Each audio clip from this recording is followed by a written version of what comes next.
De même, je vous le dis, il y aura plus de joie dans le ciel pour un seul pécheur qui se répand. Je suis descendu sur la terre pour faire la volonté de mon Père. Et la volonté de mon Père, c'est que je me perde. Asseyons-nous dans la présence de Dieu. Amen, Amen, amen, amen. Qu'il est bon d'exalter le Saint-Esprit.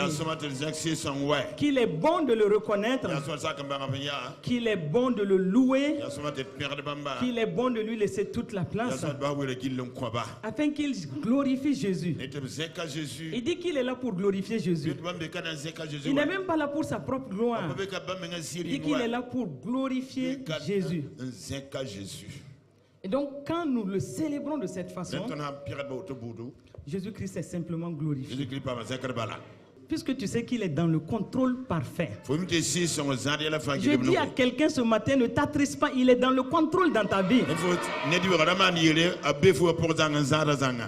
C'est la parole que le Seigneur te donne avant même qu'on commence la parole. Ne sois pas triste. Toi, tu n'as pas de solution. Lui, il a la meilleure solution. Toi, tu ne sais pas quoi faire. Lui, il est sur le point de glorifier Jésus dans ta vie. Arrête tes pourquoi, tes comment. Pourquoi et pourquoi ça m'arrive. Pourquoi c'est moi. Ça sera toi. C'est pour que la gloire de Dieu soit manifestée dans ta vie. Si tu sais qui est le Saint-Esprit, si tu sais le potentiel qu'il a mis en toi, ta vie sera un flot incessant de grâce. Ta vie sera un flot incessant de grâce. La bénédiction sans limite. Et en ce moment-là, devant les situations, tu es calme. Et quand récemment je me suis assise, j'ai regardé, j'ai pris les enseignements, certains aspects, j'ai regardé dans tous les sens. J'ai dit, mais en réalité, nous, enfants de Dieu, on doit même se repentir. Parce que l'immensité de ce que Dieu a fait pour nous, c'est énorme. Et on devait être dans des conditions mieux que ce que nous vivons. Entre nous, est-ce que nous pensons que la qualité de notre vie, quand nous regardons la façon dont nous vivons, les petites luttes qu'on a de gauche à droite, nos situations qui semblent difficiles, et souvent même qui défient la parole de Dieu en nous, c'est-à-dire quand on nous prend tel que nous sommes, est-ce que nous pensons vraiment ce qu'on est en train de vivre et voir? Est-ce que nous pensons vraiment que c'est à cause de ça que Dieu a sacrifié son fils là? Est-ce que nous pensons? Moi, je crois que non. Le sacrifice a été si grand. Et le résultat est si énorme que si nous comprenions notre position en Christ, ce que Dieu a fait pour nous, ce qu'il a déposé dans notre vie, l'énorme potentialité que nous avons, si nous étions conscients de cela, nous sommes une bénédiction ambulante. Nous n'allons pas être en train de lutter pour certaines petites choses, au point où souvent nous tombons dans des mesquineries. Non. Ce que Dieu a fait pour nous, c'est immense.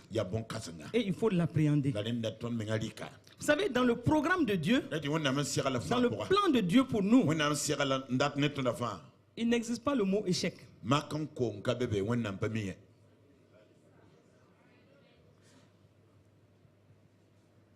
Après la résurrection de Christ, la nouvelle classe d'hommes qui est sortie de là et qui a un paquet d'héritage, si nous comprenions cela, certains mots ne sont pas dans le vocabulaire de cette classe-là. L'échec ne fait pas partie. L'insuccès ne fait pas partie. Et même la maladie ne fait pas partie. La défaite ne fait pas partie. Ces mots-là n'existent pas pour la nouvelle création que nous sommes. Nous sommes une nouvelle classe d'hommes et de femmes. Le divin agit en nous. Le divin agit en nous. C'est-à-dire, on le dit, nous sommes des enfants de Dieu. Est-ce que tu t'assois pour peser ce que ça veut dire que être enfant de Dieu?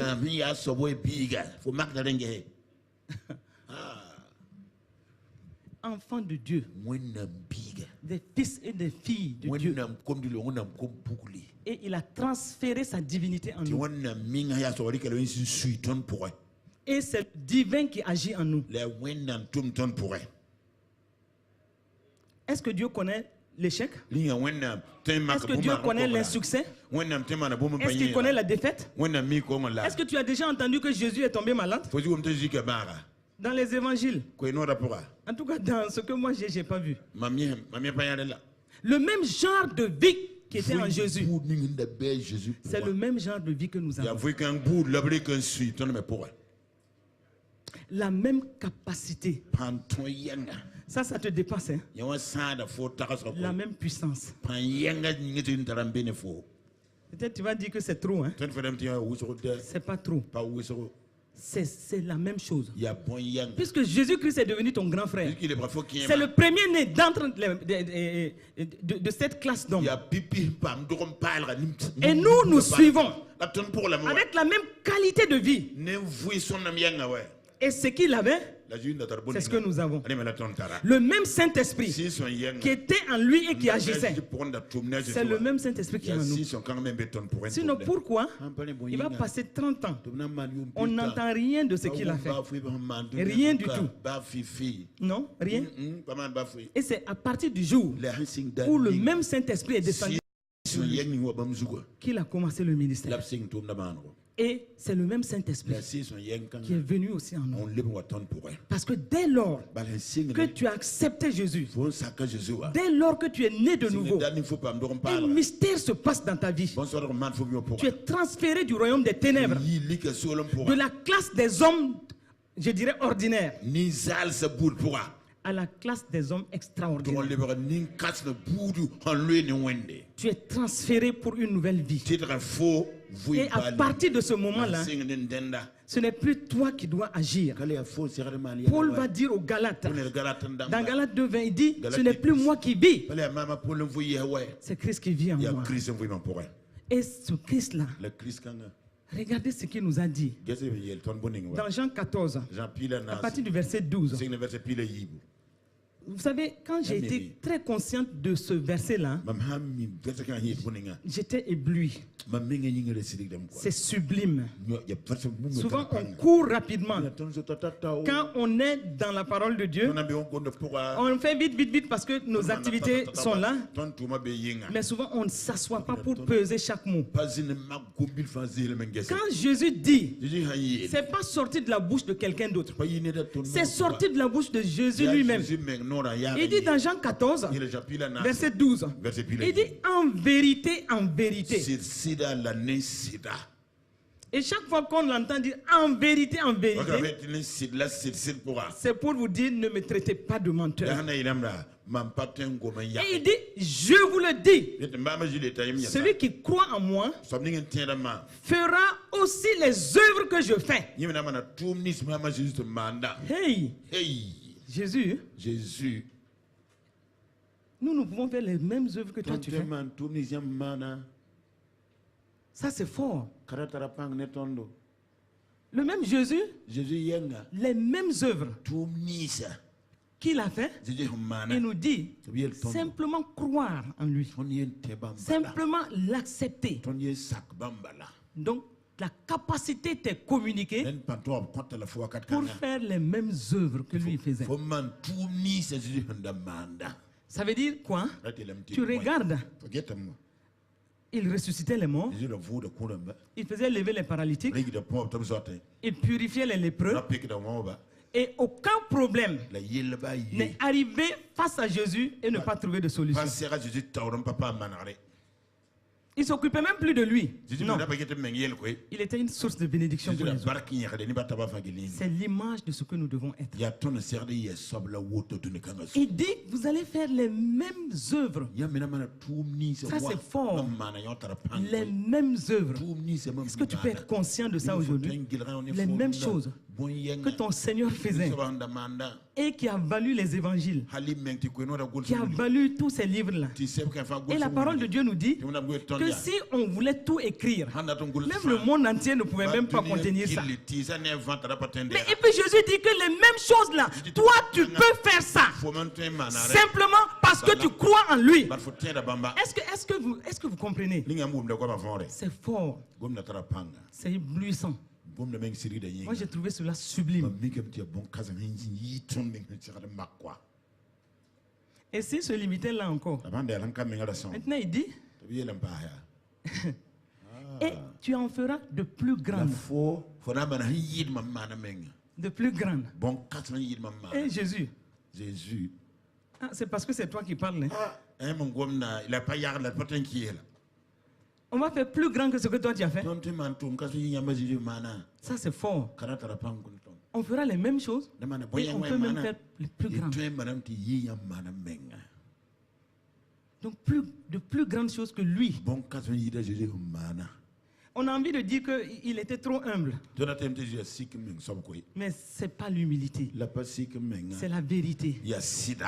Les mêmes choses que lui l'a faites et de plus grandes. Mais maintenant, le secret est quelque part. Il dit parce que je m'en vais au Père. C'est-à-dire que si tu te limites à tout ce qu'on a dit, tu vas dire mais comment cela se passera? Mais le secret, parce que je m'en vais au Père. Et il n'a pas dit le reste. Et toi et moi, si nous connaissons ce qui se passe dans la parole, c'est suffisant. Puisque c'est parce qu'il est parti au Père que le Saint-Esprit est descendu. S'il n'était pas parti, le Saint-Esprit n'allait pas venir. Tout le secret se trouve là. Parce que je m'en vais au Père. Et la conséquence, obligatoirement, je m'en vais, quelqu'un d'autre viendra. Il viendra cette fois-ci. Je ne serai pas le seul avec la puissance, avec l'autorité, avec l'onction. Pour aller d'une ville à l'autre, je dois passer des jours. Et si moi seul je ne suis pas là, certaines choses peuvent être bloquées. Mais désormais, parce que je vais mettre en place une nouvelle classe d'hommes investis du Saint-Esprit, il faut que je m'en aille. C'est pourquoi il a dit à ses disciples, ne soyez pas tristes. C'est à votre avantage. Il est avantageux que je m'en aille. Parce que si je m'en vais, il y aura maintenant beaucoup de petits Jésus.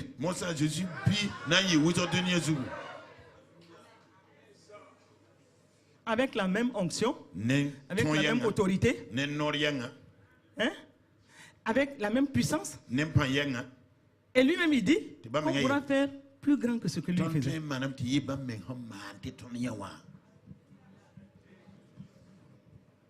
Ça, c'est pas beaucoup pour nous. Maintenant, nous nous asseyons et nous regardons, quand nous prenons les évangiles, on regarde ce que Jésus faisait et ça semble tellement lointain, ça semble tellement inaccessible. Et puis, on dit, ah ça c'est Jésus, c'est mon maître, c'est mon Dieu. Il a dit qu'il a fait de nous des dieux.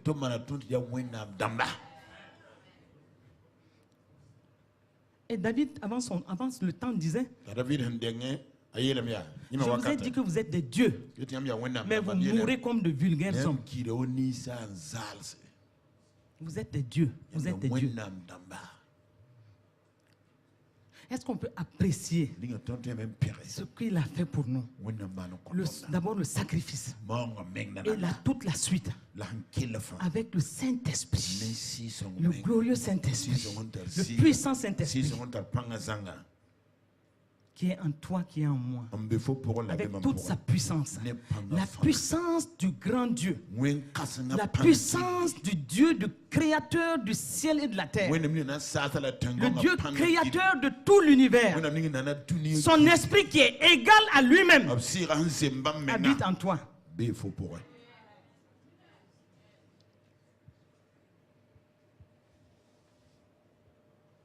c'est pourquoi je dirais, on exploite peut-être 1 millième de ce que nous pouvions être ou faire. Parce que le plus grand potentiel est en nous. La plus grande force est en nous. L'autorité suprême est en nous. Et quand tu comprends cela, ta vie change. Je veux dire, quand tu acceptes cela, quand tu laisses cela s'installer dans ton esprit, parce qu'il n'y a que l'esprit qui soit en contact avec la parole et Dieu. Mais est-ce que nous acceptons ces vérités? Ou est-ce que nous discutons? Et quand je méditais, j'ai dit, mais tout ce que nous avons reçu en enseignement, en exhortation de notre Père spirituel, tout ce qu'il nous a dit, et même que quand nous-mêmes nous prenons la parole de Dieu, nous essayons de creuser, tout est tenu en 2 choses. La parole. La parole. Est-ce que, quel est ton temps avec la parole? Quel temps passes-tu avec la parole? Il y en a qui, c'est dimanche à dimanche et pendant le culte. Et il y a toutes sortes de raisons. Ils sont très occupés et ils n'arrivent pas à s'asseoir dans la parole. Quel temps passes-tu avec la parole? Et même quand nous disons que nous avons des temps de communion avec le Seigneur, regardez bien. Ça c'est entre nous. Hein? Regardez bien comment ça se passe. Quand nous allons dans notre lieu secret, généralement, nous sommes chargés des sujets de prière. Nous commençons par là. Nous bombardons. Prions. Prions en langue. Prions pour tous les petits problèmes là. Et s'il se trouve qu'on a 1h30 de temps de communion, pendant 1 heure ou 1 heure et quart, nous sommes en train de prier. Après, c'est comme si notre conscience nous dit que mais va dans la parole quand même. Oui ou non? Votre oui là. Pourtant, écoutez, c'est ce qui se passe. Maintenant, on va prendre les 15 dernières minutes pour aller vite sur un petit chapitre. Et puis comme on est pressé, on va vite. Et puis on ferme. On étouffe notre conscience. Si on nous demande, on va dire, on a regardé la parole. Mais sur 1h30, tu as passé 1 heure, 1 heure et quart dans tes propres sujets de prière. Même pas les choses du royaume. Mais Seigneur, bénis mon mari, rattrape-le sur ses chemins. Mon enfant, et le sang de Jésus sur lui. Et puis Seigneur, tu sais, cette affaire-là, ils veulent me faire la force. Au nom de Jésus, etc. Et aussi, une autre chose, même quand nous faisons l'effort de prendre la parole, est-ce que notre esprit reçoit cette parole? On regarde, on dit, ça semble trop beau. Ça semble trop beau. Et puis si tel est le cas, pourquoi moi je souffre comme ça? Pourquoi mes enfants sont dans ces problèmes? Pourquoi ceci? Pourquoi cela? Et du coup, on peut rejeter la parole. Et c'est inconscient. Hein? On ne le dira à personne. Mais au fond de nous, on ne croit pas cette parole. On ne croit pas. Vous savez, Si on matérialisait un peu l'homme, on verra le corps qui recouvre tout l'homme. Je vais dire dans le langage spirituel. Le corps, et après, la l'âme qui suit, et au fond, on a l'esprit. Disons que c'est une petite boule qui est au fond, qui est l'esprit. Notre esprit régénéré. Parce que nous sommes engendrés par la parole. Régénérés par le Saint-Esprit. Et désormais, 1 Corinthiens 6 dit, nous sommes, notre esprit est un avec l'esprit de Dieu. 1 Corinthiens 6, 17. Donc c'est dans ce point-là que Dieu habite. Et c'est notre esprit ainsi. Donc quand nous prenons la parole, quand nous recevons la parole normalement doit aller tout droit dans l'esprit. Nourrir l'esprit pour que l'esprit grandisse. Et quand l'esprit grandit, en ce moment, l'âme commence à diminuer. Son influence sur notre vie commence à diminuer. Et en ce moment-là, l'esprit peut mieux contrôler le corps. Et en ce moment, notre esprit est bien nourri. Donc, voyons, si c'est un homme physique, nous allons dire que l'esprit là est au fond. Et il y a comme un homme peut-être qui est un peu corpulent, qui est gros. Quand il est gros, il y a beaucoup de graisse. La mauvaise graisse là est là. C'est ce qui fait qu'il est gros. Mais plus il s'exerce, la graisse la fond. Et la graisse fond, on voit le corps qui se rétrécit. Et on va voir que cet homme-là va commencer à mieux se porter. Il est plus alerte. Et puis quand on le voit, on sent qu'il respire mieux. Parce que cette graisse-là fond. Donc, si on exerce aussi notre esprit, on le nourrit, et l'esprit prend suffisamment de place, tout notre être sera dans le bien-être. En ce moment-là, ce qui est considéré comme la mauvaise graisse, l'âme-là, son effet diminue par rapport à notre vie. C'est-à-dire l'esprit va prendre plus de contrôle parce que l'esprit est fortifié, puisque l'esprit reçoit sa nourriture. Sa nourriture, c'est la parole de Dieu. Et plus il reçoit la nourriture, plus il est fortifié. Quand il est fortifié, et surtout quand tu l'exerces aux choses de l'esprit, en ce moment, l'âme commence à perdre le contrôle sur ta vie. Et l'esprit va conduire. Mais souvent, la parole vient, cette boule qui est au fond, qui est l'esprit, ça arrive là-bas, c'est comme si ça fait poum, et puis ça repart. En ce moment, ça n'a pas infiltré ton esprit. Ça ne peut pas avoir d'effet, puisque ça n'a pas pris place dans ton esprit. Rappelons-nous Matthieu 13, les 4 sols. Les 4 sols, le long du chemin, ça veut dire que ça n'a même pas atteint sa cible.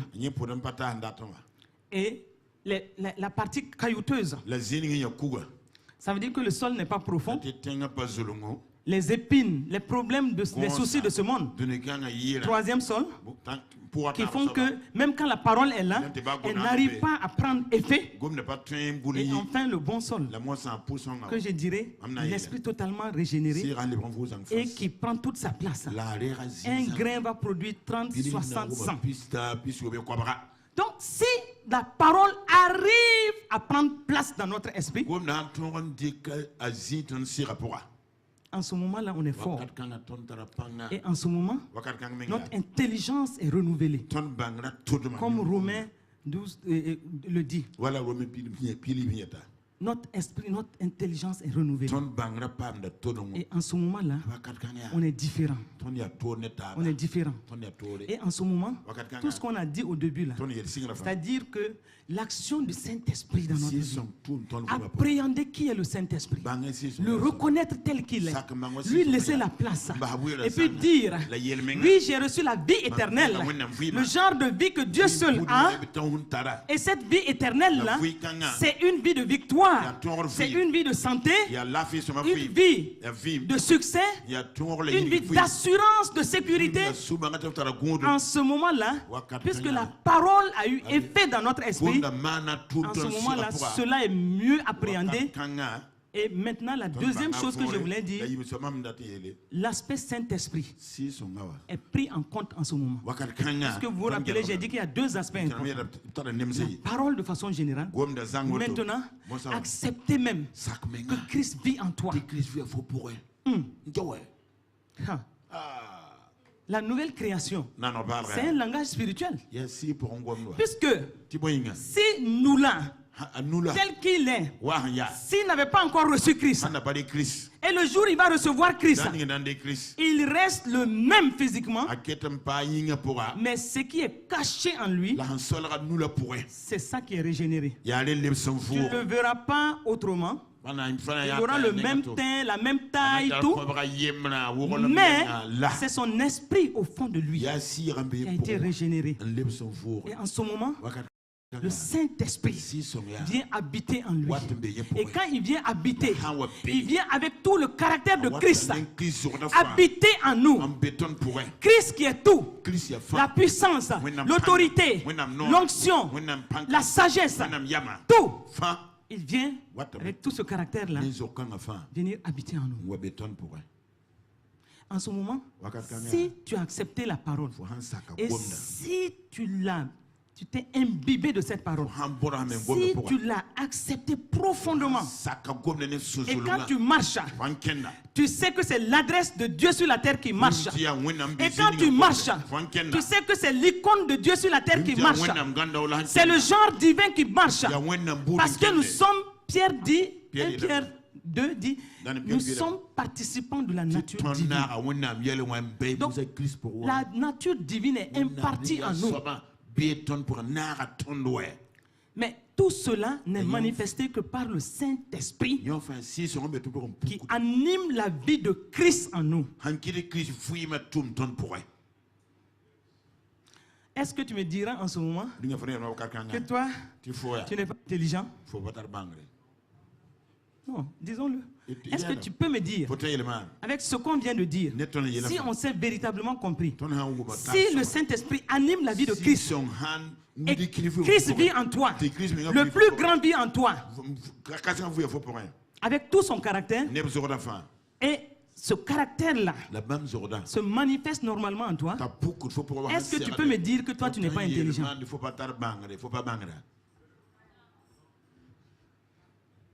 Non. Parce que Colossiens 2:3 dit Christ, c'est le mystère dans lequel sont cachés tous les trésors de la sagesse et de la connaissance. C'est un mystère dans lequel sont cachés tous les trésors de la sagesse et de la science. La sagesse et la connaissance. Voici, si tu as ce Christ-là en toi, tu ne peux pas me dire que tu n'es pas intelligent.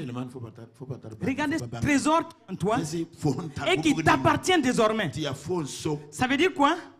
Il faut simplement être conscient de ça. Accepter cela. Vivre cela. Proclamer cela. Et rentrer dedans.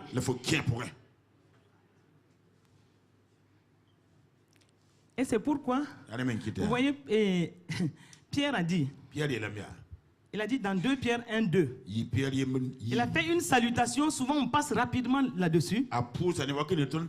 Et quand nous passons rapidement, on n'appréhende pas ce qu'il a dit. Il dit dans 2 Pierre 1:2 que la grâce et la paix vous soient multipliées par la connaissance de Dieu et de Jésus-Christ notre Sauveur, notre Seigneur, que c'est-à-dire la grâce et la paix. C'est-à-dire que cette grâce-là contient toute la bénédiction. Et la paix qui équivaut à un bien-être, c'est-à-dire au plus haut niveau. Que cela vous soit multiplié. Mais par quoi? Par la connaissance. La connaissance de Dieu et de Jésus-Christ notre Seigneur. Cette connaissance-là, tu vas l'avoir comment? Dans la parole. Et si tu l'as, ça veut dire qu'en ce moment-là, tout ce que l'Esprit de Dieu est capable de faire en toi, ça va commencer à se manifester. Mais si tu ne connais même pas la parole, même le Saint-Esprit, tu vas commencer à le rejeter parce que tu ne comprends même pas ce qui est dit de lui. Et tu trouveras d'ailleurs que c'est trop beau. Comment on peut te dire que toi qui es assis là, l'Esprit du grand Dieu habite en toi? Et c'est pourquoi Jean dit dans 1 Jean 4,4, vous petits enfants, vous êtes de Dieu. Et vous les avez vaincus. Vous avez vaincu les situations. Vous avez vaincu les problèmes. Car celui qui est en vous est plus grand que ce qui est dans le monde. Donc vous voyez, la vie que nous devons mener, c'est une vie de qualité supérieure. Simplement à cause du Saint-Esprit qui agit en nous. Est-ce qu'on se comprend ce matin? Tu vas dire avec moi, Saint-Esprit, accorde-moi cette grâce d'appréhender cette parole, de comprendre de savoir qui vit en moi et d'être conscient de la puissance que j'abrite. Parce que celui qui est en moi est plus grand que tout ce qui est au dehors. Amen. Amen. Le Saint-Esprit. Nous avons écouté et réécouté. Et la conclusion de tout ce qui a été fait, du séminaire jusqu'à ce dernier dimanche, c'est simplement une invite à manifester la vie de l'Esprit.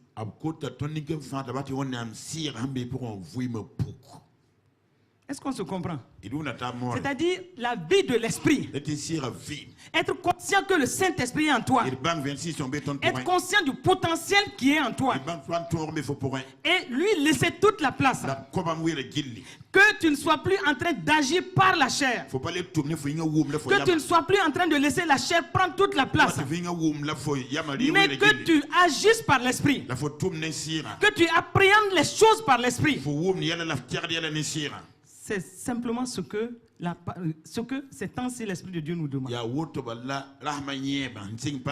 Parce que lui-même doit être frustré en nous de voir qu'il est au chômage. Parce que le potentiel est illimité et il voit que c'est peut-être au millième qu'on est en train de le faire travailler. Et Dieu lui-même doit être frustré de voir que nous, les enfants de Dieu, nous ne sommes pas en train d'appréhender qui est en nous et de lui laisser toute la place pour qu'il nous fasse des merveilles.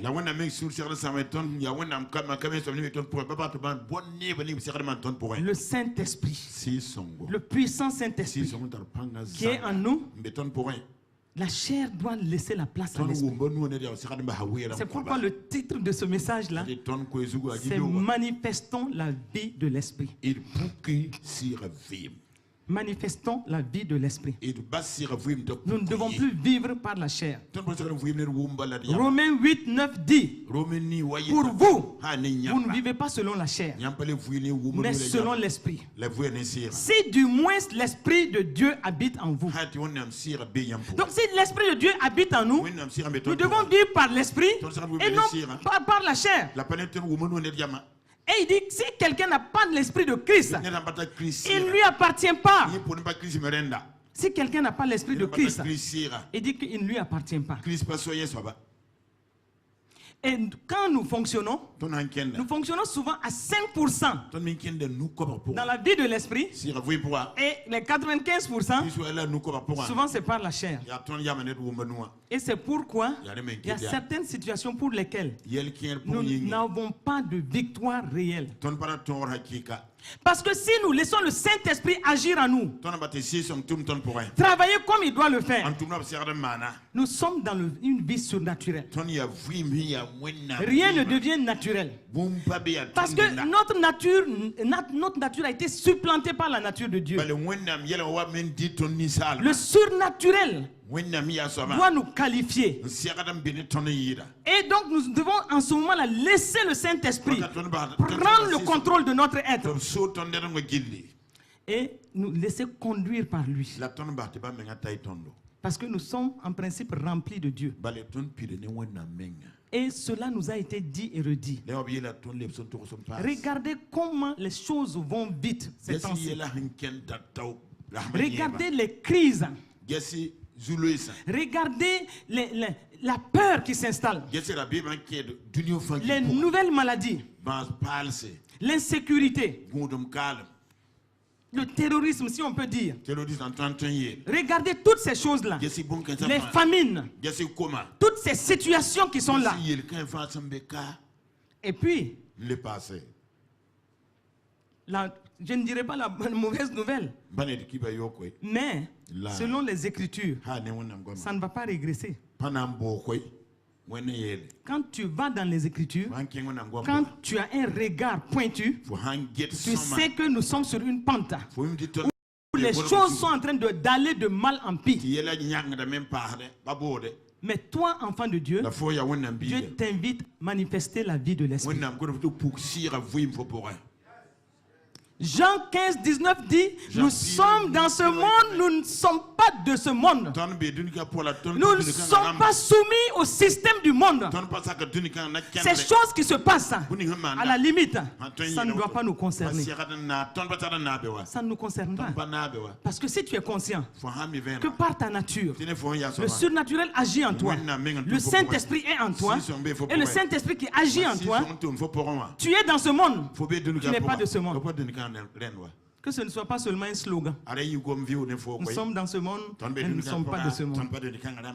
Mais que nous sachions que nous, Colossiens et Éphésiens 2, verset 6 dit, nous sommes ressuscités avec Christ, nous sommes assis dans les lieux célestes avec Christ. Nous sommes célestes. Nous sommes divins. Et nous devons, puisque Christ est assis, il a été intronisé. Toi et moi, nous avons été intronisés avec Christ. Spirituellement, nous sommes assis avec lui, intronisés avec lui, au-dessus de toute autorité, de toute domination, de tout nom qui peut se faire nommer. Et Satan est sous nos pieds. Satan est sous nos pieds. Si tu comprends ta nature, tu n'auras plus peur.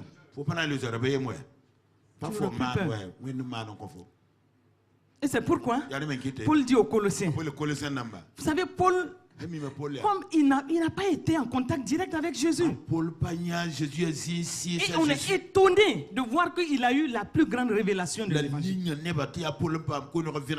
C'est pourquoi quand le Saint-Esprit lui a parlé, lui a expliqué les choses, la profondeur de ce que nous sommes, c'est pourquoi quand il regarde les autres, il les regarde vivre. Quand il parle, il ose dire, moi mon évangile. Il ose dire ça. Parce qu'il dit, moi mon évangile, c'est l'évangile de victoire. Mais ce que je regarde, moi j'ai un autre évangile, mais que j'ai reçu par révélation. Parce qu'il dit dans Éphésiens 3:3 que c'est par révélation qu'il a reçu tout ce qu'il est en train de dire. Par révélation. Et c'est pourquoi lui dit, attention, vous n'êtes pas n'importe qui. Vous êtes en Christ. Et il ajoute, il dit, Maintenant que vous avez reçu Christ, Colossiens 2,6, il dit maintenant que vous avez reçu Christ, marchez en lui. Ainsi donc, comme vous avez reçu le Seigneur Jésus, marchez en lui. Ça veut dire quoi? Marchez dans la conscience que vous n'êtes plus n'importe qui. Marchez dans la conscience que le plus grand vit en vous. Marchez dans la conscience que vous êtes une autorité suprême sur cette terre. Marchez dans la conscience que vous avez la vie éternelle en vous.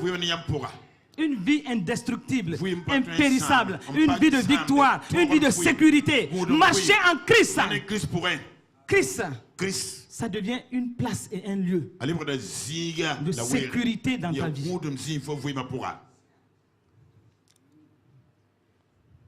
Puisque tu as reçu la vie éternelle, cette vie-là, tu ne peux la manifester que par le Saint-Esprit.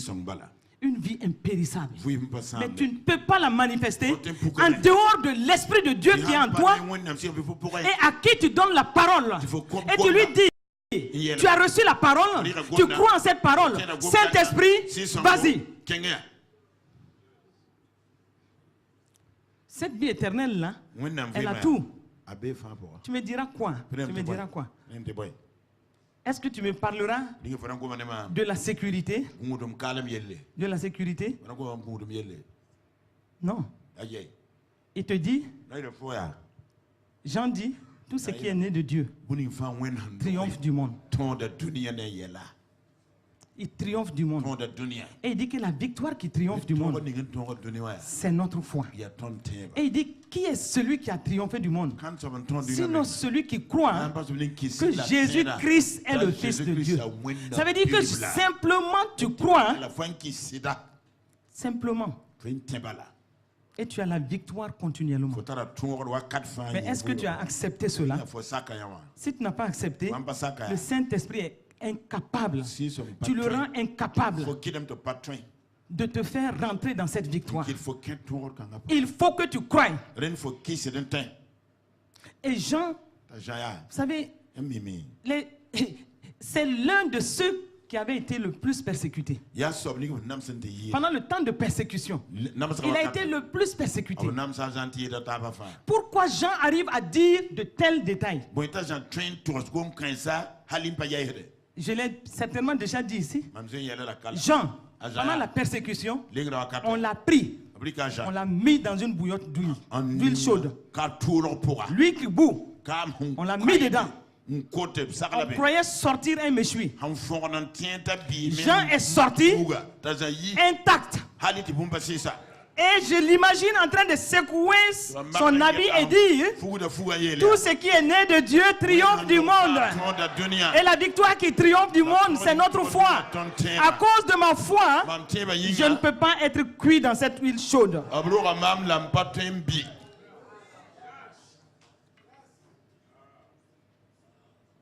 Après, on prend Jean. On lui donne une coupe de venin. Et en principe, s'il boit ça, il va tomber foudroyé. Puisque deux goûteurs ont goûté, simplement goûté, ils sont tombés foudroyés. Jean a pris la coupe, il a bu, il a rincé. Ça c'est moi qui ajoute. Il a rincé, il a bu encore, et il s'est secoué. Il a dit, tout ce qui est né de Dieu triomphe du monde. Et la victoire qui triomphe du monde, c'est ma foi en Christ. Qui est celui qui a triomphé du monde? Sinon celui qui croit que Jésus-Christ est le Fils de Dieu. Est-ce que je parle à quelqu'un ce matin? Nous devons manifester la vie de l'Esprit. C'est la puissance en action. Est-ce que tu vas dire que oui, toi tu as un problème de sécurité? Regarde ce que Jean dit encore dans Jean 10. À partir du verset 27. Il est dit, mes brebis entendent ma voix. Et je les connais. Et elles me suivent. Et il ajoute, je leur donne la vie éternelle. Et elles ne périront jamais. La vie de victoire. Elles ne périront jamais. Et il ajoute, et personne ne les ravira de ma main. Et il dit, mon Père qui me les a donnés est plus grand que tous. Et personne, je dirais aucun ennemi, aucun malfaiteur ne peut les ravir de ma main, de la main de mon Père. Personne ne peut te ravir de la main de ton Dieu. Écoute, imaginons que sa grosse main là te tient et toi tu es dans le creux de sa main. C'est ce que la parole dit. Je n'aime pas inventer.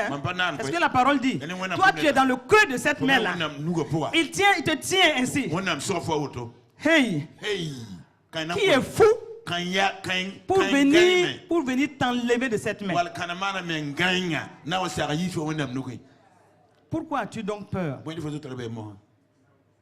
Pourquoi crois-tu qu'on peut te faire du mal? Tu as la vie éternelle, la vie de sécurité. Et tu es en Christ. Et Paul dit, marche en lui. Sois conscient de ce qui te protège. 1000 tomberont à droite, 10 000 à gauche. Toi, tu ne seras jamais atteint.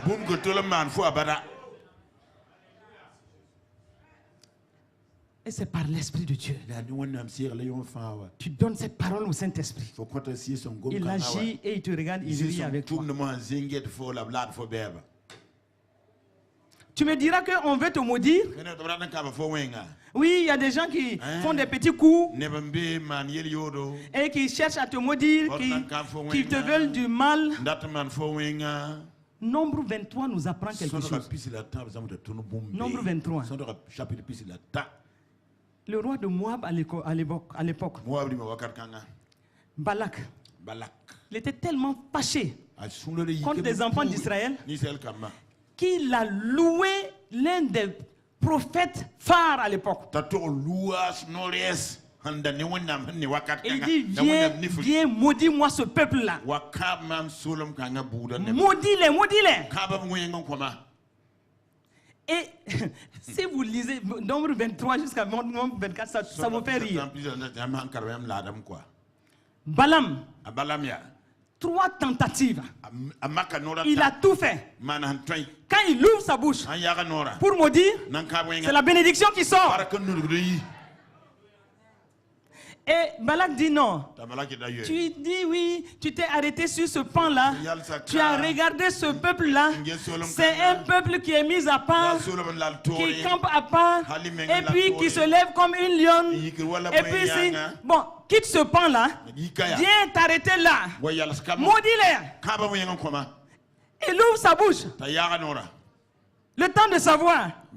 C'est la bénédiction qui sort. Après, Balaam même dit, ils sont bénis. Je ne peux pas les maudire. Quand j'ouvre la bouche, même quand je vais maudire, la bénédiction commence à couler. Quand je vais maudire de ma bouche, c'est la bénédiction qui sort. Et il dit, hey, personne ne peut les maudire. Ils sont immaudissables. Hey, tu es immaudissable.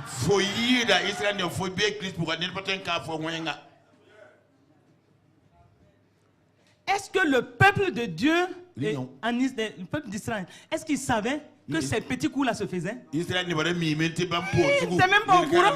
Il ne savait même pas que des gens étaient en train de concocter des petits projets contre eux. Et ils ne savaient pas. Et ils étaient là, ils vaquaient à leur occupation. Ils n'ont même pas su. Mais Dieu nous dit ça pour dire, si dans l'ancien temps, il a fait ça à des gens qui étaient soumis au sang des boucs et des taureaux, à plus forte raison, toi, hey, si tu n'as pas compris, à plus forte raison, toi, hey, continue à vaquer à tes occupations. Continue à faire ce que tu veux. Le plus grand qui est en toi veille. Le plus grand. qui est en toi est en train de veiller leurs petits projets, tout ce qu'ils sont en train de concocter. Ils sont en train de faire des choses. Ils veulent te surprendre. Ils ne peuvent pas te surprendre. Hey, ils ne peuvent pas te surprendre. Parce que celui qui est en toi est plus grand que ce qui est en eux.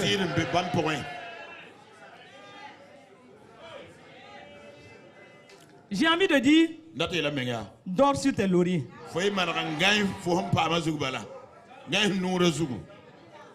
Dors. Israël ne savait même pas. Et Dieu veillait. À plus forte raison, toi aujourd'hui. Dieu veille sur ta vie. Les anges veillent sur ta vie. Le sang de Jésus parle pour toi. Hey! Ils ne pourront rien contre toi. Ne sois même pas effrayé. Parce que la manifestation de la vie divine par l'Esprit de Dieu te protège, te garde, t'enveloppe. Le Saint-Esprit manifeste simplement la vie de l'Esprit et laisse le reste entre les mains du Saint-Esprit. Écoute, je te donne un autre témoignage. Parce que quand tu manifestes la vie de l'Esprit, il y a des éléments clés qui rentrent en ligne de compte. Par exemple, le nom de Jésus. Le nom de Jésus, il agit quand tu manifestes la vie de l'Esprit. Tu ne peux pas être surpris si ce nom-là flotte sur toi comme un drapeau. Et quelle que soit la situation, dis simplement au nom de Jésus. Le Saint-Esprit se manifestera. Et Jésus sera glorifié. Vous savez, dans un des pays, un officier qui faisait beaucoup de troubles dans le camp des rebelles.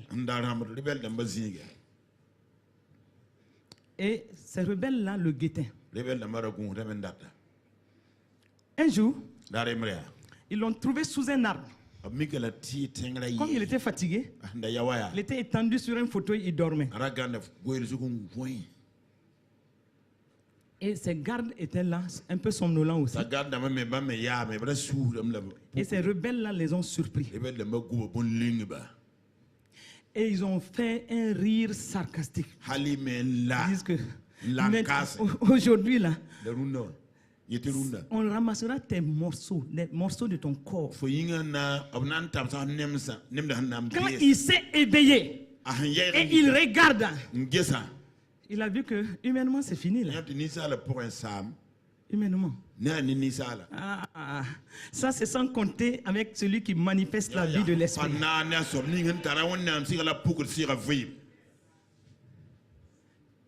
Ils ont retiré ses armes, leurs armes. Ils avaient des calaches.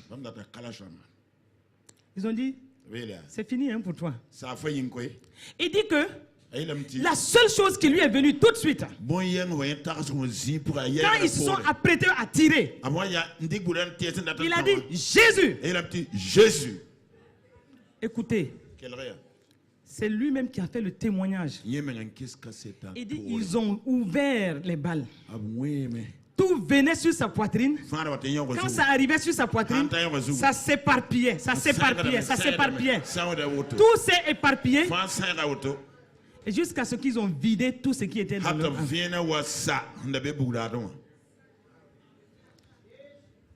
Et c'est là qu'on va les arrêter. Le nom de Jésus.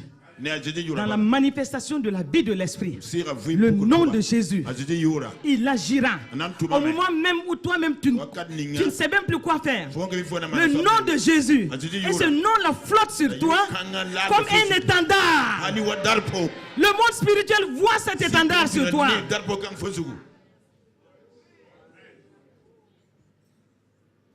Un autre élément qu'il ne faut pas négliger.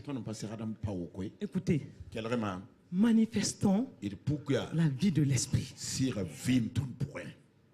Sois conscient que le Saint-Esprit qui est en toi confirme la parole de Dieu, et le Saint-Esprit qui est en toi vivifie la parole. Et quand tu crois à tous ces éléments-là, tu les verras agir dans ta vie. Donc tu es en sécurité. Alléluia. Dis avec moi ce matin. Seigneur, merci pour le sang de Jésus qui a coulé pour moi. Merci pour ce sang-là qui me protège jour après jour, qui protège mes enfants, qui protège mon travail, qui protège mes biens.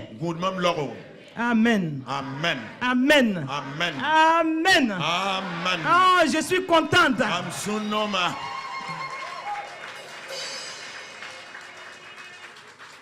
Les temps sont mauvais. Mais nous avons l'esprit de grâce en nous. Et nous devons être intelligents. Daniel 11:32 dit, au moment où toutes ces choses se passent, ceux du peuple qui connaîtront leur Dieu agiront avec fermeté. Alléluia. Ils agiront avec fermeté. Parce que tu n'as pas peur. L'Esprit de Dieu est en toi. Le puissant Saint-Esprit est en toi. Et Daniel 12:3 dit que ceux qui auront été intelligents brilleront comme la splendeur du ciel. C'est-à-dire au moment où on vous présente toutes sortes de situations. Et vous savez, les médias sont forts dans ça. Hein? Si tu vas de telle chaîne à telle chaîne, c'est comme une concurrence de à qui donnera le plus de mauvaises nouvelles. Mais que tout cela se passe. Toi, tu es dans la sécurité.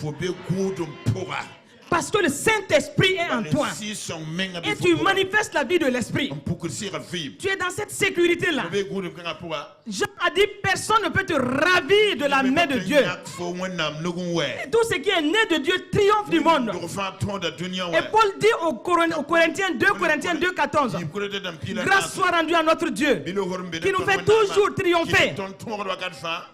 Et qui répand par nous l'odeur de sa connaissance. Au moment où les temps sont mauvais, au moment où les crises sont là, Dieu veut, nous sommes interpellés, toi et moi, à manifester la vie de l'Esprit. Nous sommes interpellés à faire en sorte que la création nous voie. Puisque Romains 8:19 dit, au moment où tout est trouble, la création gémit, attendant une délivrance. Cette création toute entière attend avec un ardent désir la révélation des fils de Dieu.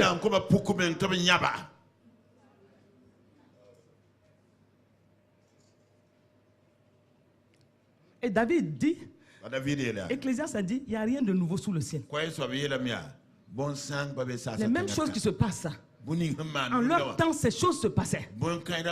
Et c'est pourquoi David dit, dans le psaume 11, verset 3, quand les fondements sont ébranlés, quand les fondements sont renversés, le juste, que ferait-il? Toi et moi, au moment où tout s'ébranle, que ferons-nous? Dieu nous a dit, nous sommes dans ce monde, nous ne sommes pas de ce monde. Nous ne sommes pas soumis au système de ce monde.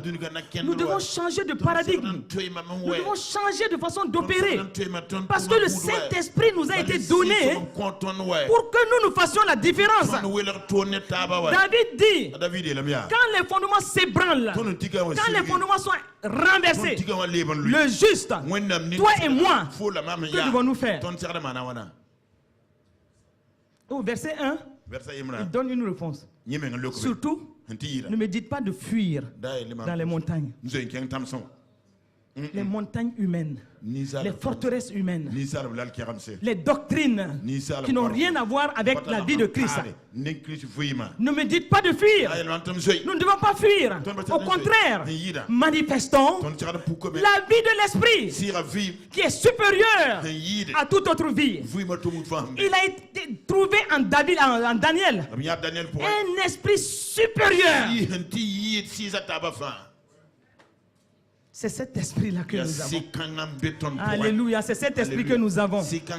Dis à ton voisin, c'est cet esprit que tu as. C'est cet esprit que tu as. L'esprit supérieur, l'esprit de grâce, l'esprit puissant, l'esprit de sécurité et d'assurance. Alléluia. Alléluia. Manifeste la vie de l'esprit. Regarde cet esprit-là. Ésaïe 11, verset 2 dit, l'Esprit de l'Éternel reposera sur lui. L'Esprit de sagesse, d'intelligence, l'Esprit de conseil et de force, l'Esprit de connaissance et de crainte de l'Éternel. Voici l'Esprit qui est en nous. Et Job 12, 13 dit, en Dieu réside la sagesse et la puissance. Le conseil et l'intelligence lui appartiennent. Voici tout ce qui est en ce Dieu-là, dont l'Esprit est en toi et en moi.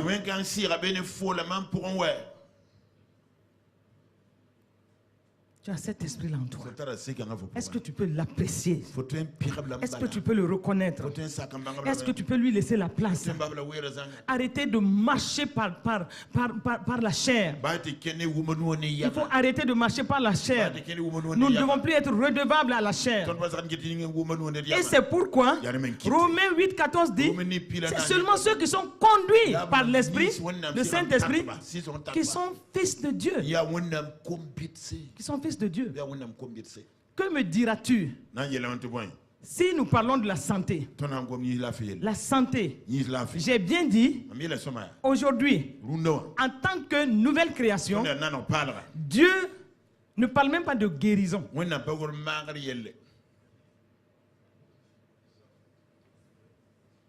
Je te choque, hein? Il t'a donné quelque chose de supérieur. En fait, tu es divinement immunisé.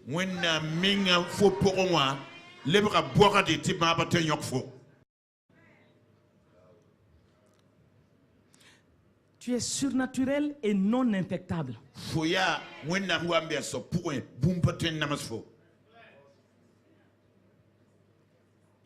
Je choque certains ce matin. On dit que maman la même. Moi je lutte avec telle maladie là. C'est parce qu'elle ne sait pas où.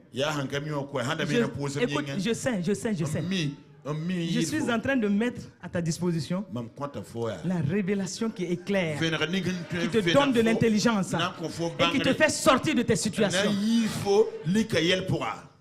C'est quand tu reçois une information médicale qu'elle va agir en toi.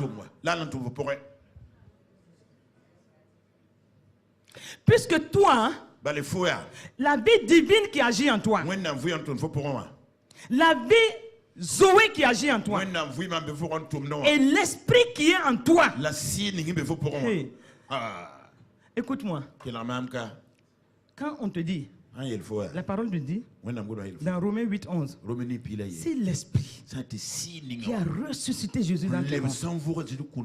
L'esprit qui a ressuscité Christ dans les morts donnera la vie à ton corps mortel par le Saint-Esprit qui vit en toi.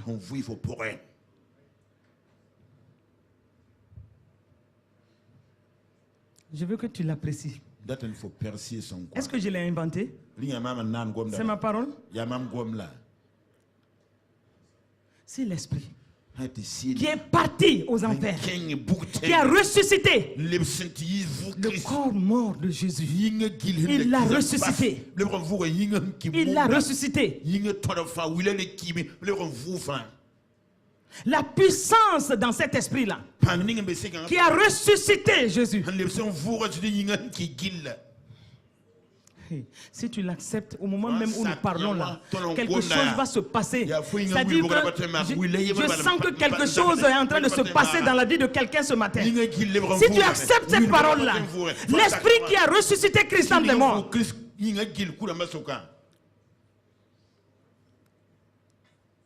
il a ressuscité le corps mort de Jésus et qui habite en toi. Il donnera la vie à ton corps mortel. C'est pourquoi je dis, tu es divinement immunisé. Écoute, quand je parle de santé divine, même dans les évangiles, Marc 16, 17 dit quoi? Voici les miracles accompagneront ceux qui auront cru. À mon nom, ils chasseront les démons. Ils parleront de nouvelles langues. Ils saisiront les serpents. S'ils boivent quelques breuvages mortels, il ne leur fera point de mal.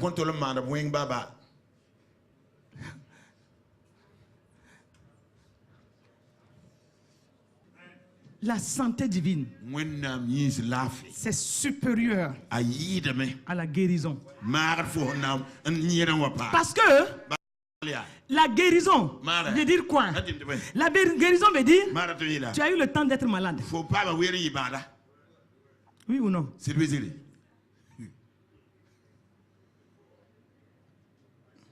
Mais la nouvelle classe d'hommes que nous sommes, une race élue, un sacerdoce royal, une nation sainte, ce qui agit en nous, la santé divine.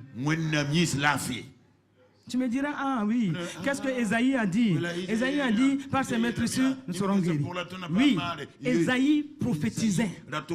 Il prophétisait. Et il disait, dans le spirituel, voici quelqu'un qui va venir. Et il va prendre vos maladies. Il va se charger de tout cela. Et par les meurtrissures qu'il aura, vous serez guéris. Et en ce moment-là, quand ça sera fait, il n'y aura plus de problème par rapport à cela.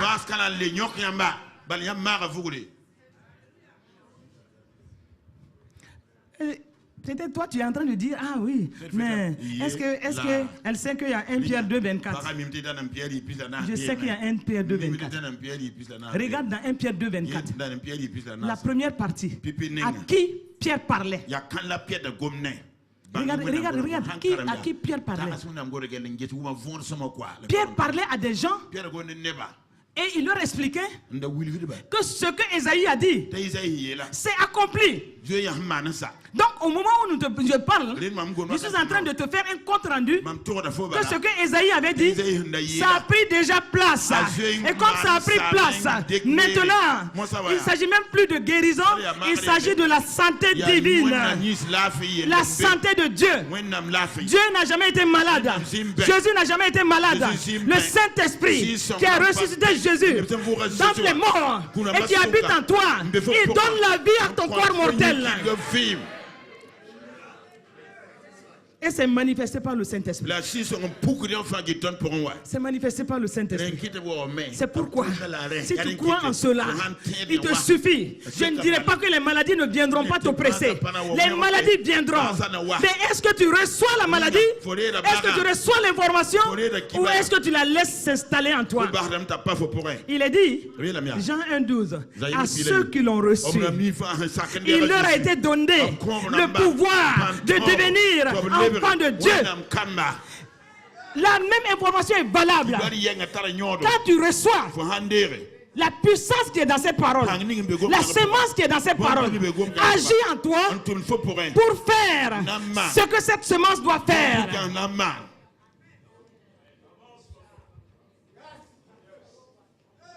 À ceux qui l'ont reçu. Si tu reçois, il te sera fait selon ce que cette parole dit. Si tu ne reçois pas, tu rejettes. Et tu sais une chose, Saint-Esprit, tu es en moi. Tu es l'Esprit qui a ressuscité Jésus dans les morts. Tu habites en moi. Tu vis en moi. Hey Saint-Esprit, il m'est arrivé de dire, Saint-Esprit, tu ne peux pas être en moi et puis cohabiter avec des maladies. Soit tu es là, soit tu n'es pas là.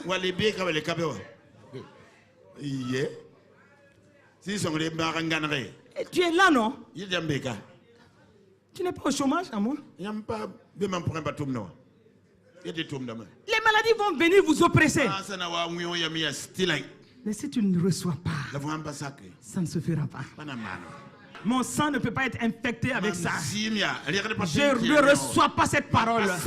Puisque à celui qui l'a reçu, cette parole a donné la capacité, la puissance de devenir ce que la parole contenait. Je ne reçois pas cela, je rejette cela et ça ne me regarde pas. Donc en tant quelqu'un qui manifeste la vie de l'esprit, quand tu reçois des choses comme ça, ou bien tu sembles être oppressé par quelque chose, tu as l'autorité de marcher sur ces choses-là, de les éjecter de ton corps, en rappelant au Saint-Esprit ce qu'il est en train de faire en toi. Et de dire, c'est la santé divine qui fonctionne en moi. Oh, quand tu te lèves, oh Seigneur, je te rends grâce parce que ta vie divine fonctionne en moi.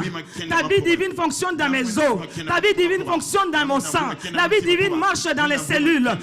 Dans tout ce qui est en moi, mon sang est purifié par le sang de Jésus. Mes nerfs sont fortifiés. Moi-même, je suis vigoureux. Moi-même, je suis forte. Moi-même, je me porte bien. Rien ne peut m'oppresser. Rien ne peut me rendre malade. Parce que j'ai la vie divine qui marche en moi. Et moi, je ne suis pas n'importe qui.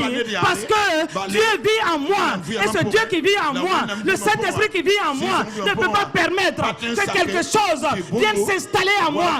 Et c'est pourquoi, maladie, je te rejette au nom de Jésus. Oppression, je t'annule au nom de Jésus.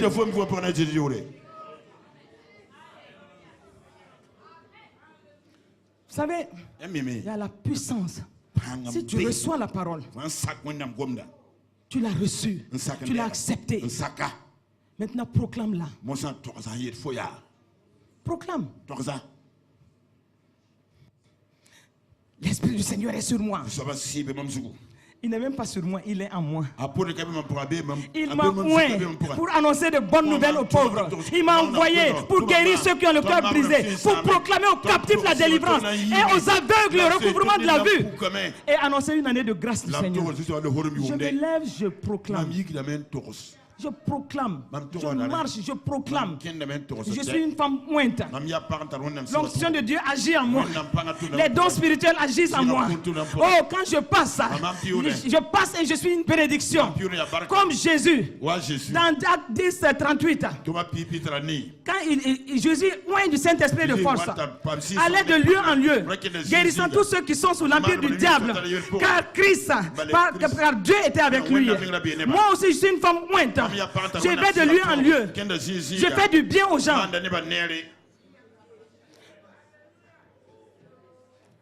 Et quand tu proclames par l'Esprit de Dieu, quelque chose commence à se passer en toi. Oh, tu sens que tu es rechargé. Tu sens que tu n'es plus le même. Tu sens que quelque chose commence à agir en toi. La puissance de Dieu te recharge. Tu es rechargé à bloc. Et tu commences à manifester la vie de l'Esprit. Et en ce moment, quand tu sors, toute situation que tu rencontres, tu n'as pas besoin de courir dans le coin pour prier à genoux avant de te lever venir. Il m'a oint. Le Saint-Esprit m'a oint. Il est en moi. Il me revêt de sa puissance. Il me revêt de son onction. Je suis rempli de son onction. Comme Jésus, je vais de lieu en lieu. Je guéris tous ceux qui sont sous l'empire du diable. Parce que Dieu est avec moi. Quand je fais ça, je parle en langue. Je parle en langue. Et je sens que le Saint-Esprit est content. Quand je sors, je suis étonné. Souvent, on dit on est fatigué. Tu es fatigué.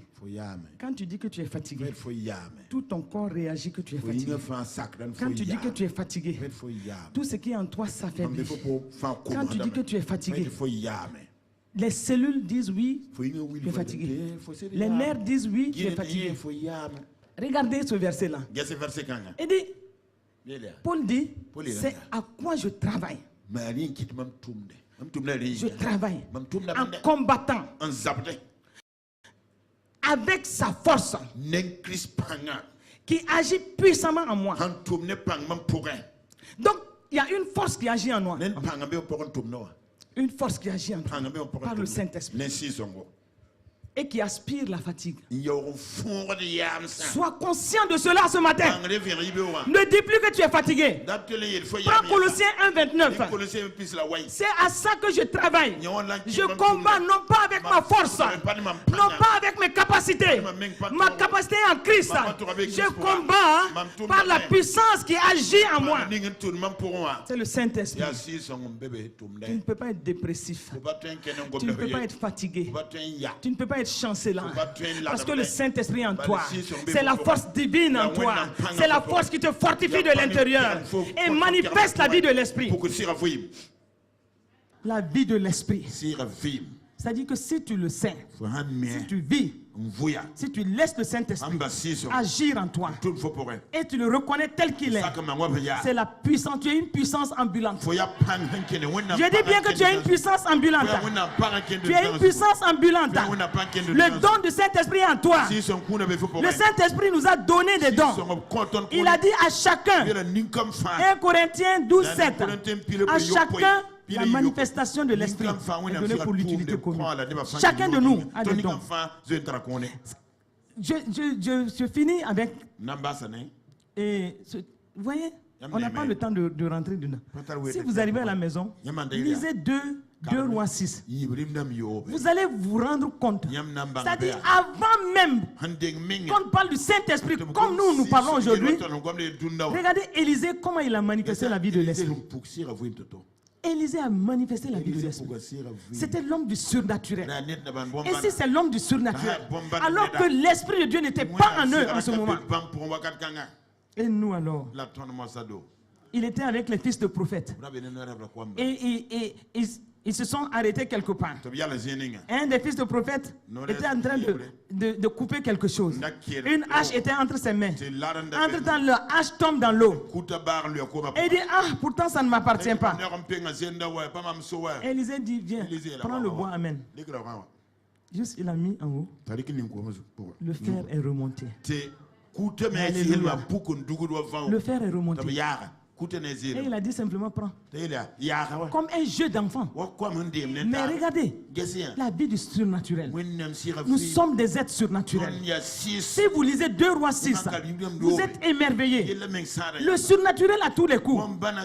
À plus forte raison, nous, avec le glorieux Saint-Esprit en nous. Avec le glorieux Saint-Esprit en nous. Sa divine puissance nous a donné tout ce qui contribue à la vie et à la piété.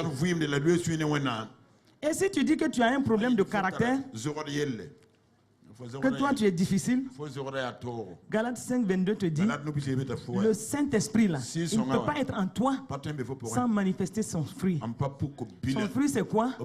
L'amour, la paix, la joie, la tempérance, la bénignité, la douceur. La douceur! Et l'amour est imparti en toi.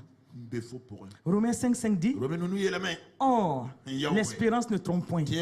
L'amour de Dieu a été répandu dans nos cœurs par le Saint-Esprit. Et le Saint-Esprit qui est là, c'est l'esprit d'amour. Tu ne peux pas me dire que toi, tu es né de nouveau et tu as un sale caractère. Tu mens. Quelle que soit la façon dont tu peux te présenter, tu es un menteur, tu es une menteuse. Et il y a cette hypocrisie dans l'église de Christ. Il faut qu'on arrête ça. Parce que pour manifester bien la vie de l'esprit, ces choses-là doivent sortir. Et c'est la conclusion comme ça. Tu ne peux pas manifester la vie de l'esprit et puis dire que tu es dans des mesquineries qui ne s'arrêtent pas. Tu ne peux pas dire que tu manifestes la vie de l'esprit et puis dire que toi tu es associé, comment on dit, asocial. C'est pas possible. La vie de l'esprit, c'est la vie d'amour, de tempérance, de douceur. Et le Saint-Esprit est pour ces choses-là. Et c'est pourquoi, c'est-à-dire quand tu règnes, tu fonctionnes à partir du règne de l'esprit. La boue de ces mesquineries-là ne doit pas te rattraper. Parce qu'à partir du règne de l'esprit, tu décrètes et ça se passe. Tu parles et tu vois la chose se passer. Tu regardes et tu vois dans l'invisible. Les dons sont là. Et tu parles, tu décrètes. Ce que tu décrètes, tu vois cela s'accomplir. Tu vois cela s'accomplir. C'est pourquoi il y a une puissance. Quand tu décrètes sur toi-même, quand tu proclames sur toi-même, tu dis, je suis ci, je suis ça. Et puis, même si ça semble lointain, plus tu le dis, plus tu le dis, plus tu l'approches, plus tu approches. Et un jour, on voit cela en toi. Ne dis pas que c'est inaccessible. Il y a une puissance. Quand tu proclames le je suis, le je suis. Cette femme, on termine avec ça. Cette femme, papa a donné le témoignage souvent, qui était stérile. Et tout le monde l'avait condamné. Parce que j'ai lu le témoignage en entier. Quand elle se lève, elle dit, je vois mes enfants. Je vois mon bébé. Je suis enceinte. Je vais porter l'enfant. Et puis. Vous savez, dans le témoignage, à un moment, elle a commencé à dire à ses collègues, en début d'année, elle dit, vers la fin d'année, ne me programmez pas pour des missions. Parce que, comme je serai enceinte, non, elle a dit, à cause de la grossesse, quand je serai, à cause de la grossesse. Et puis elle a même dit, ne me programmez pas. Pendant ce temps-là, il y a certaines choses que je ne pourrais pas faire. Au point où son chef de service s'est fâché, il a demandé aux autres, mais elle est enceinte, vous ne m'avez pas dit. Il n'y avait aucune grossesse en ce moment. Mais elle proclamait. Il y a une puissance dans ta proclamation. Puisque tu as accepté, ton esprit a accepté la parole. Proclame et rentre dedans. Place-toi dans le règne de l'esprit. Positionne-toi dans le règne de l'esprit. Affectionne les choses de l'esprit. Colossiens 3:1 le dit. Puisque tu es assis avec Christ, affectionnez-vous des choses de l'esprit. Arrêtez de fonctionner dans la chair. Marchez par l'esprit. Vivez par l'esprit. Galates 5:25 dit, vivez par l'esprit. Et n'accomplissez pas les œuvres de la chair. Et marchez dans l'amour. Marchez dans l'amour. C'est ce qu'il faut pour maintenir cette vie de l'esprit. Et donc je termine avec Colossiens 3:12. Paul dit, ainsi donc, c'est la conclusion des conclusions, la conclusion de mon message. Parce que si tu manifestes la vie de l'esprit, c'est une vie de victoire.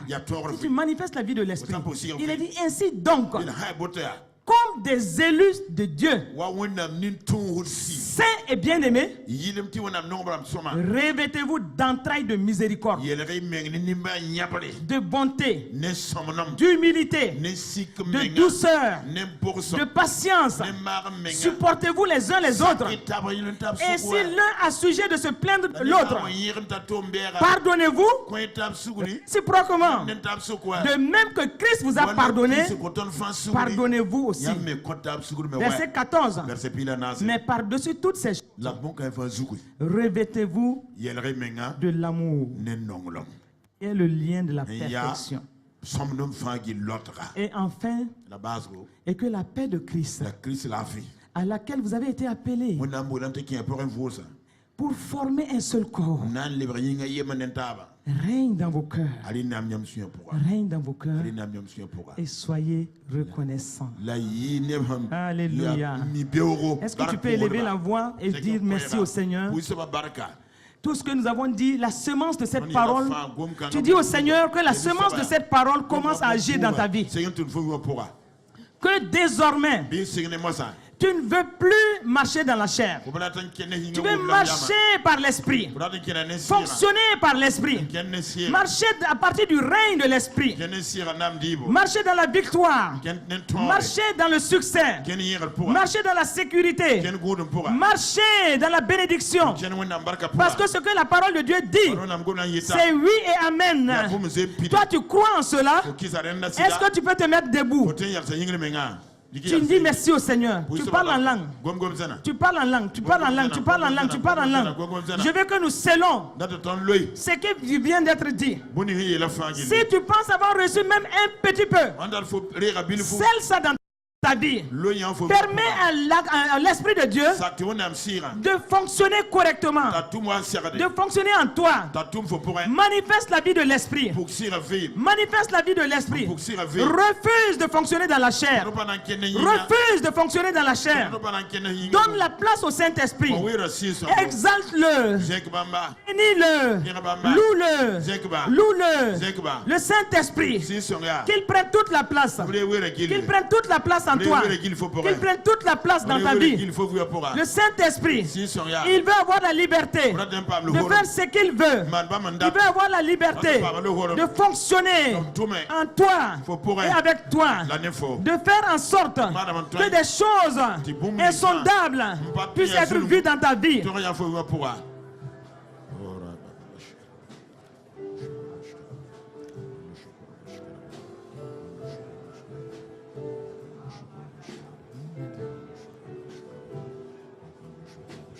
Je scelle ça au nom de Jésus. Et j'entoure ça par le sang de Jésus. Chacun a reçu sa portion. Au nom de Jésus-Christ. Amen, amen, amen. Amen, amen, amen.